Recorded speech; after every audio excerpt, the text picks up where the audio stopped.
Já de volta com o segundo bloco do Estúdio Sat. Hoje, gente, dia 20, terça-feira, é o Dia Mundial do Refugiado. E a gente está conversando com a professora Silvia Loureiro a respeito desse assunto, para falar sobre os direitos e deveres dos refugiados. E a gente, quando fala em migração, pelo menos eu, quando eu falo sobre refugiado, tudo, eu lembro muito dos sírios. A gente assim, é uma guerra intermitente, se a gente pode falar assim, uma guerra civil que em 2013 começou a se agravar por diversos conflitos e os refugiados sírios, professores, normalmente eles estão migrando ali para a região da Europa, mas eu já ouvi falar que tem uns que estão tentando vir para o Brasil. É, correto. Os sírios são apenas digamos assim, um exemplo mais dramático de vários outros conflitos que ocorrem pelo mundo, como no Sudão do Sul, no Afeganistão, refugiados iraquianos e assim por diante. Então, existe uma situação muito séria ali na região e muito se noticia da questão dos refugiados sírios irem para a Europa e a legislação migratória da Europa fechando as portas para esses refugiados. Mas, na verdade, o Acnur divulgou um relatório recentemente dizendo que a maior parte dos refugiados desses países em desenvolvimento são abrigados pelos próprios seus vizinhos, que também são países em dificuldade econômica. E o Brasil tem recebido também alguma corrente migratória vindo desses países africanos e aí da região da Síria. Professora, cada país tem uma lei de imigração. Como é que a ONU e o sistema interamericano eles se posicionam a respeito disso? A ONU ela se preocupa mais focadamente na questão dos refugiados, porque a ONU tem um alto comissariado, que é um órgão específico da ONU, ligado à questão do refúgio, que é essa situação das pessoas que cruzam as fronteiras por motivo de perseguição em decorrência de raça, religião, pertencimento a grupo social, questão política e nacionalidade. Então, a ONU ela tem toda uma estrutura normativa através do Estatuto do Refugiado que traz os direitos e deveres dos refugiados que conseguem o status de refugiado num determinado país. O Brasil, ele não só é signatário do Estatuto do Refugiado, dessa Convenção de 1950, mas também participou de todas as reuniões sobre a questão do refúgio aqui na América Latina, da Declaração de Cartagena, que amplia o conceito para englobar os refugiados decorrentes de conflito interno armado e violação sistemática de direitos humanos, e tem uma lei específica que estabelece a estrutura do CONARE, que é o comitê, o conselho ligado ao Ministério da Justiça, que analisa os pedidos de refúgio. Já o sistema interamericano, ele se preocupa muito com a questão da migração em geral. A Corte Interamericana de Direitos Humanos, em 2003, emitiu uma opinião consultiva importantíssima para falar dos direitos e deveres do refugiado e, inclusive, nessa opinião consultiva disse que o direito à igualdade e não discriminação dos imigrantes é uma norma imperativa do direito internacional. Ou seja, não pode haver de maneira alguma tratamento discriminatório em relação aos migrantes. E hoje a Comissão Interamericana também tem trabalhado fortemente com publicações sobre estándares de legislação migratória. Recentemente a gente pode citar 3 exemplos que a Comissão festejou, de legislação migratória muito observadora desses estándares, que no caso o Brasil, com uma recente lei de imigrações, a Guatemala e algumas medidas tomadas pelo México. Então, já que você citou alguns países, professora, eu queria que você falasse alguns países que são expoentes na questão de abrirem suas portas aos refugiados, aos imigrantes.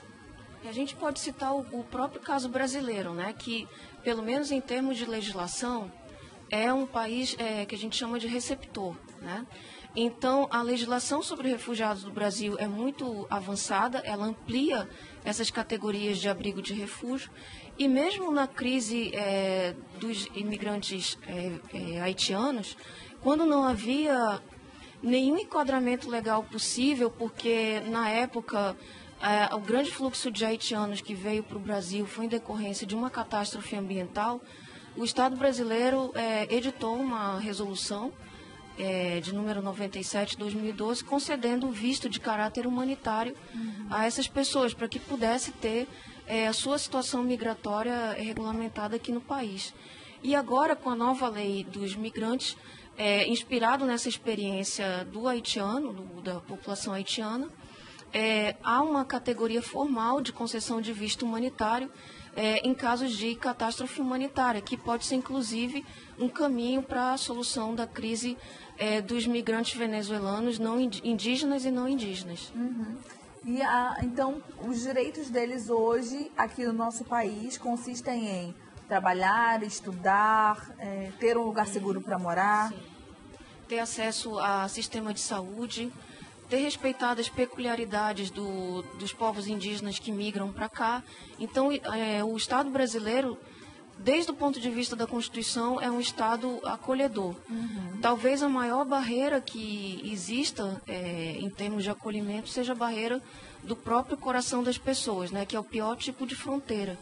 Então, não adianta ter uma legislação acolhedora, pró-direitos humanos, consciente dos direitos e deveres dos migrantes, se a população se fechar e não tiver essa consciência de solidariedade. Isso que a professora falou é uma verdade, a gente observa isso no dia a dia, conversando com os amigos, nas redes sociais. É interessante como cada um se posiciona de uma forma, né, a respeito dessa questão da imigração. Uns são a favor, uns querem acolher, outros são contra, dizem que não há mais espaço, quando a gente vê que realmente ainda há espaço para acolhê-los. Você falou sobre a população indígena, professora. Eu queria saber mais a respeito dos direitos e deveres.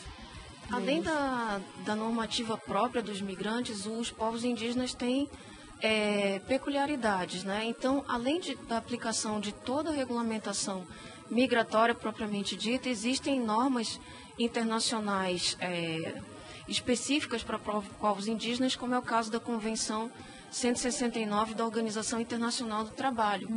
Então, no caso dos povos indígenas, quando eles estão em situação de imigração, além de todos os parâmetros internacionais, do Acnur ou do Sistema Interamericano, tem que se observar também tratamentos peculiares, que é o respeito às suas diferenças linguísticas, ao respeito às suas tradições, o respeito à própria situação migratória natural desses povos, como é o caso dos indígenas venezuelanos, né, que são povos viajantes por essência, né, pela sua própria cultura. Professora, eu queria uma opinião sua a respeito de... vamos dar um exemplo aqui. Estados Unidos recebendo pessoas do Oriente Médio. A gente sabe que há esse conflito por toda a história, enfim, que existe relacionada a essas duas tradições, a essas duas potências. Como é que a senhora avalia essa questão? Bom, é bem lamentável a situação hoje em dia de direitos humanos dos Estados Unidos, está agravada mais do que nunca, né, devido à posse do novo presidente. Então eu vejo com bastante preocupação, porque é inegável que todas as culturas constroem um país, né? Não existe hoje em dia, com a questão da migração humana pelo mundo, não existe um país que possa dizer orgulhosamente só. Então, é preciso que a gente sempre lembre que um país ele é construído pelos braços de muitas culturas que migraram, como é o caso, inclusive, do Brasil. Se a gente recordar um pouco da nossa história, a gente vê que o Brasil, no início do século XX, também foi um grande país receptor de imigrantes.